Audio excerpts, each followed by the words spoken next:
कर ली नौकरी, आ गए घर पर और आते ही टीवी खोल करके या फिर फ़ोन लेकर के लग गए हो गए रील्स देखने के लिए या फिर अपना टाइम वेस्ट करने के लिए। तो शाम सदाशिव भाइयों, मैं प्रियांश कुमार और अभी मैं एक पॉडकास्ट देख रहा था, ठीक है, सागर सिन्हा जी का, जो कि फाइनेंशियल और एडवाइस देते हैं और SIP एंड स्टॉक्स वगैरह के बारे में हम लोगों को जागृत करते हैं।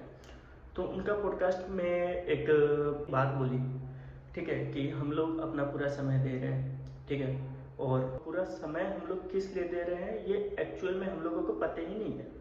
आप एक बात बताओ, हम लोगों का जन्म हुआ किस लिए है? क्या जॉब करने के लिए? हम लोग किसी भी ओनर का जॉब कर रहे हैं, ठीक है, उसके अंडर में काम कर रहे हैं, उसके लिए पैसा कमा करके दे रहे हैं। क्या भगवान ने इसीलिए हम लोगों का जन्म कर रखा है? तो नहीं, ठीक है। उन्होंने एक एग्जाम्पल दिया, जो एग्जाम्पल मैं आप लोगों को शेयर करना चाहता हूँ कि एक ट्रक जा रहा था, ठीक है, उसमें से एक अनाज की बोरी गिरी, बेसिकली वो गेहूं की थी, ठीक है। अब वो बोरा गिरा तो उसमें से अनाज फट करके गिरने लगा। तो वो जितने भी चिड़िया थे, ठीक है, कौवे वगैरह थे, वो आए, अपना अनाज खाया, चोंच में भरा और अपने बच्चों के लिए लेकर के चले गए, ठीक है। और भी विभिन्न प्रकार के पक्षी आ रहे थे, तभी एक इंसान की नज़र पड़ी उस पर। वो गया और उन सभी पक्षियों को भगा करके वो पूरा अनाज समेटा, उस बोरा में डाला और लेकर के चले गया। तो इसमें हम लोगों को यही देखने मिल रहा है कि कहीं ना कहीं पंछी अपने आज का इंतजाम किए, आज गए, ठीक है, लेकिन खा लिए, फिर दूसरी जगह उड़ गए। वो लोग अपने जीवन को जी रहे हैं, ठीक है, नई जगह यात्राएं कर रहे हैं, कहीं और जाएंगे, वहाँ पे कुछ मिलेगा तो वो खाएंगे।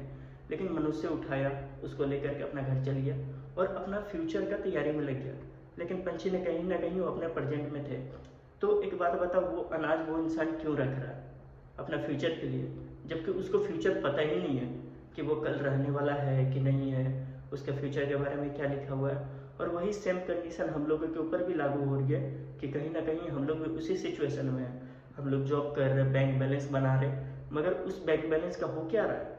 आज आप कहीं ना कहीं देखो, एक घर बना दे रहे हो, ठीक है, ज़मीन खरीद ले रहे हो, और कहीं ना कहीं आप अपनी ज़िंदगी को कष्ट में काट करके भगवान को प्यारे हो जा रहे हो, आपकी मृत्यु हो जा रही है। और उस जमीन का बंटवारा के कारण आपके आने वाली पुश्त अपने में लड़ झगड़ करके वो लोग कहीं ना कहीं अपने आप को नुकसान पहुंचा रहे हैं। वो ज़मीन जिनकी हमें कम से कम कहीं ज़रूरत ही नहीं थी। मैं ये नहीं बोल रहा हूँ कि आप कुछ ना करो, हाँ करो, मगर उतनी जीने लायक, ठीक है। आप कभी भी अपने पुराण पढ़ोगे, पुराने ग्रंथों के बारे में जानोगे, तो आप देखोगे कि भगवान कहीं ना कहीं यात्राएं करते थे, वो एक जगह पे कभी स्थिर नहीं रहे। अगर ऐसा रहा तो फिर भगवान बुद्ध इतनी कंट्री का यात्रा नहीं करते। थाईलैंड में उनकी स्वर्ण की, सोने की इतनी बड़ी मूर्ति नहीं बनती, ठीक है। तो बस यही कहना चाहता हूँ